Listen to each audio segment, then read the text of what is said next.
Assalamualaikum warahmatullahi wabarakatuh. Saya Putri Maksura. Saya ingin menjawab jawaban ujian biologi. Nomor 1. Insang merupakan organ utama respirasi yang berperan penting dalam proses osmorregulasi keseimbangan ion dalam respirasi nitrogen. Merupakan organ yang terpapar langsung dengan lingkungan sehingga berpotensi digunakan sebagai bioindikator pencemaran lingkungan. Insang akan terdiri dari 3 bagian utama, yaitu Arcus branchialis, Arcus insang, filamen branchialis atau filamen insang, dan filamen branchi filamen insang, dan bronchipinalis rakel insang, tapis insang. Ikan yang mampu menyesuaikan diri dengan makanannya adalah jenis ikan yang mampu memanfaatkan makanan alami tersedia, sehingga ikan tersebut jenis makanannya tergantung populasi, pertumbuhan, reproduksi, dan kondisi ikan. Suatu spesies ikan biasanya bergantung kepada umur, tempat, dan waktu di dalam perairan, misalnya bentuk-bentuk pemangsaan, persaingan, dan rantai makan. Baik, saya akan menjawab jawaban nomor 2. Jawaban nomor 2, 41% dari seluruh spesies ikan diketahui berada di air tawar. Beberapa ikan secara berlawanan lahir di laut dan hidup di air tawar. Misalnya belut, spesies yang bermigrasi antara air laut dan air tawar, membutuhkan adaptasi pada kedua lingkungan.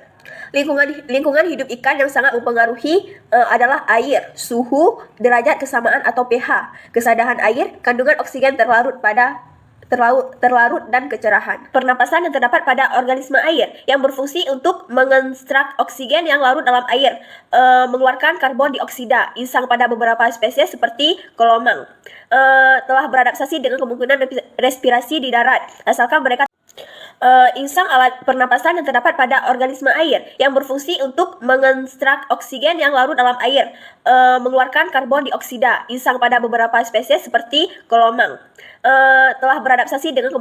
Baik, saya akan menjawab jawaban nomor 3. Insang adalah organ yang bedah untuk diperiksa struktural. Kenapa insang? Karena sebelum ikan memperlihatkan pertumbuhan yang memburuk karena terpengaruh faktor lingkungan, umumnya terjadi perubahan struktur insang yang dapat dijumpai lebih awal. Insang ini bersifat sangat sensitif, maka dapat dijadikan indikator. Pada insang terdapat proses osmoregulasi yang menyesuaikan tubuh saat pertukaran gas, menyesuaikan kadar ionik air di luar tubuh ikan dengan kebutuhan di dalam tubuh ikan.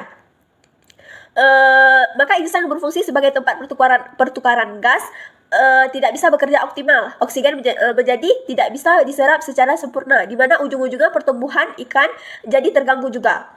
Misalnya fisiologi terganggu, pertumbuhan terganggu, karena ikan-ikan menghabiskan energinya untuk mati-matian mengatur kadar garam. Akibatnya energi ikan untuk pertumbuhan jadi hilang. Maka penggunaan garam ini bisa juga mengurangi stres pada ikan, terutama saat kita mentransportasi ikan dari suatu tempat ke tempat lain. Jadi pada suatu konsentrasi tertentu garam bisa mengurangi keracunan nitrogen atau nitrin NO2 atau brown blood. Pada filamen terdapat pembuluh darah yang mengandung kapiler, sehingga memungkinkan terjadinya pertukaran gas O2 dan CO2. Baik, saya akan menjawab pertanyaan nomor 4. Parasit ada beberapa jenis parasit yang menyebabkan gangguan kesehatan pada ikan. Umumnya tiap ikan telah memiliki tingkat parasit yang rendah dan tidak membahayakan dalam tubuh. Namun kondisi stres akibat penggantian akuarium atau kondisi akuarium yang tidak sehat membuat sistem kekebalan tubuh ikan menjadi rendah. Hal ini menyebabkan parasit akan berkembang dengan lebih mudah, mengakibatkan banyak pada ikan. Contohnya terlukanya ikan ketika dipelihara di dalam keramba jaring apung atau KJA menggunakan net bersimpul. Biasanya nafsu makan menurun, produksi lendir berlebihan, warna tubuh berubah, ikan menyendiri atau terpisah dengan kawannya, mengosongkan tubuhnya pada jaring atau pada dinding bak, berenang tidak normal seperti mengambang di permukaan. Lebih lanjut lagi, akan terlihat gejala klinis seperti kemerahan di pangkal sirip bagian bawah, kemerahan vakuum dan bagian tubuhnya lainnya, serta adanya luka. Baik, saya akan menjawab pertanyaan nomor 5. Ikan yang baik adalah ikan yang masih segar. Ikan segar yang masih mempunyai sifat sama seperti hidup. Baik rupa, bau, rasa maupun teksturnya dengan kata lain. Ikan yang baru saja ditangkap, satu ikan yang baru saja ditangkap dan belum mengalami proses pengawetan maupun pengolahan lebih lanjut. 2, ikan yang